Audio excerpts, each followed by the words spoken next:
नमस्कार दोस्तों, आइए सुनते हैं अज्ञे के द्वारा लिखी कहानी लेटर बॉक्स। शरणार्थी कैंप में मेरा अपना कोई नहीं था, पर जिन जिन अपनों का पता लेना चाहता था, प्राय सभी का कोई न कोई साथी वहां मिल गया और सबकी खबर मुझे मिल गई थी।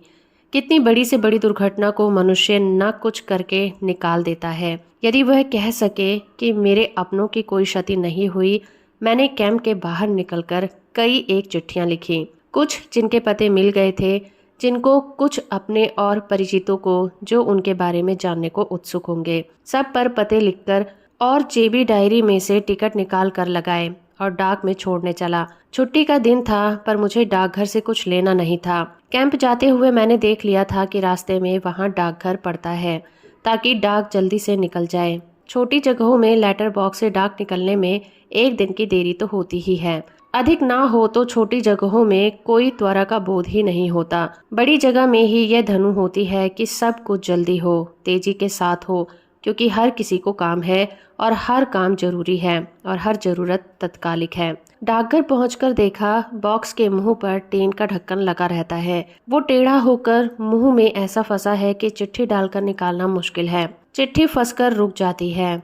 कोशिश करके देखा, एक चिट्ठी को मोड़कर भीतर घुसाकर और हाथ डालकर अंदर कुछ दूर तक ठेले देने से फिर वह भीतर जा गिरती है। भीतर फर्श पर गिरने की आवाज खिस सुनाई देती है। मैं चिट्ठियों को एक एक करके डालने लग गया। देखा, मुझ में कुछ दूर पर एक छोटा सा लड़का मेरी ओर देख रहा है। मन उस पर केंद्रित नहीं हुआ, यूं ही मैं उसकी ओर मुस्कुरा दिया। बच्चे के लिए लेटर बॉक्स ताजमहल और पिरामिडों से कम पात्रता नहीं रखता। संसार में 7 अचरजों के स्थान पाने का यह मुझे अपने बचपन से याद था। भीतर चिट्ठी छोड़ दें और जहां चाहे पहुंच जाए, और लेटर बॉक्स ज्यों का त्यों। क्या यह जादू से कम नहीं है? और लेटर बॉक्सों में यह अनोखा है, जिसके मुंह में चिट्ठी डालने के लिए मुंह ढूंढना पड़ता है और फिर चिट्ठी तक टेलनी पड़ती है। लेटर बॉक्सों में कबंध है ये। लड़का मेरे चिट्ठी डालने के व्यायामों को देख रहा है। अस्पष्ट ढंग से यही सब सोचते हुए मैं उसकी ओर मुस्कुरा दिया। अंतिम चिट्ठी छोड़ता हुआ मैं फिर चेहरे पर मुस्कान फैलाकर उसकी ओर मुड़ा। वह अब की मेरी ओर देख रहा था, पर अब की बार मैंने लक्ष्य किया। उसके चेहरे पर कौतूहल नहीं, धैर्य का भाव है, अपार धैर्य का और प्रतीक्षा का। मैंने लेटर बॉक्स से हाथ निकाला और जाने को हुआ कि लड़के ने जैसे साहस बटोर कर पूछा, जी, इसमें कहाँ की चिट्ठी जाती है? मैंने कहा, सब जगह की। तुझे कहाँ भेजनी है चिट्ठी? बाबूजी को। हाँ, मगर कहाँ? कोई जगह भी तो होगी। कहते हुए मैंने देखा, उसके हाथ में एक कुचला मुचला पोस्टकार्ड भी है। मैंने उसके लिए हाथ बढ़ाकर कहा, देखूं? उसने कुछ आश्वासन भाव से पोस्टकार्ड मेरी ओर बढ़ाया। मैंने उसे हथेली पर बिल्कुल सीधा किया। देखा कि पोस्टकार्ड पर तो मोटे मोटे अक्षरों में कुछ लिखा है, पर पते की जगह खाली है। मैंने हंसकर, पता भी तो लिखना होगा। पगले, क्या पता है? सो तो बाबूजी बताएंगे, मुझे क्या मालूम। आवाज रुआसी हो गई और मैंने देखा ओठों की कोर कांप रही है। मैंने तनिक नरम होकर पूछा, तुम्हारा घर कहाँ है? शेखपुरे। अब स्थिति बिजली की गोंद की तरह मेरी समझ में आ गई। मैंने उसे ध्यान से देखा। उम्र कोई 5 बरस, उजला गोरा रंग। यद्यपि इस समय मैल की धारियों ने उसे छुपा लिया है। तन पर एक फटी कमीज और एक और भी फटा कोट। कमर के नीचे नंगा, टांगों पर जहां तहां चोटों के सूखे खुरंट और पैर सूजे हुए। बाल रूखे और कुछ भूरे से। आंखों में एक गहराई जो निरी बचपन की गहराई नहीं, एक छिपाव, एक कठिन्य और दूरी लिए हुए। मैंने और भी नरम स्वर से पूछा, शेखपुरे में कहाँ? बीरावली। बाबूजी तेरे वहीं हैं? नहीं, वहां से तो चले थे। तू यहाँ किसके साथ आया? एक आदमी के साथ। कौन आदमी? नाम नहीं पता? नहीं, रास्ते में था। मैं डाकघर के बरामदे की रेलिंग के सहारे बैठ गया और उससे पूरी बात पूछने लगा। लड़के का नाम था रोशन। घर से वो माँ और चाचा के साथ चला था, लाहौर जाने के लिए। पिता भी गांव के शेखपुरे तक साथ आए थे। वहां से अलग हो गए थे, एक दूसरे गांव में जाने के लिए, जहां से रोशन की बुआ और फूफा को लाना था। दोनों बूढ़े थे और बाल बच्चा उनका कोई नहीं था। 2 बेटे जंग में मारे गए थे, जापान की तरफ। लाहौर में आ मिलने को कह गए थे। लाहौर की तरफ जाते जाते और भी कई लोग उनके साथ हो गए थे, लेकिन रास्ते में कुछ लोगों ने बंदूकों से बहुत सी गोलियां चलाई और कुछ साथ में मारे गए। चाचा भी मर गए। पर साथियों ने रुकने नहीं दिया। बहुत जल्दी जल्दी बढ़ते चले गए। लाहौर में बाबूजी के मिलने की बात थी, पर लाहौर वे लोग गए ही नहीं। रास्ते में और बहुत से लोग मिले थे। उन्होंने कहा कि लाहौर जाना ठीक नहीं, इसीलिए रास्ते से मुड़ गए। दूसरे दिन फिर 2-4 लोग गोलियों से मर गए।